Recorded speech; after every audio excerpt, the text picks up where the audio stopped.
If something is missing, for example, you forgot a form or left out a signature, or you haven't filed all the required tax returns, the IRS will return your offer back to you without processing. They'll also return your application fee, and any initial payment you sent in will be just applied to your tax balance.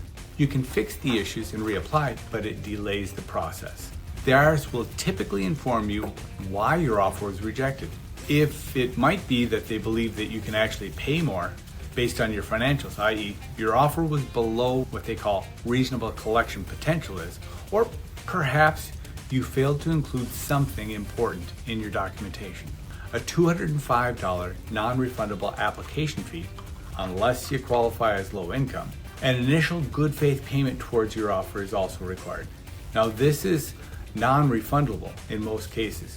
If your offer is rejected, the IRS will apply this money to your tax debt.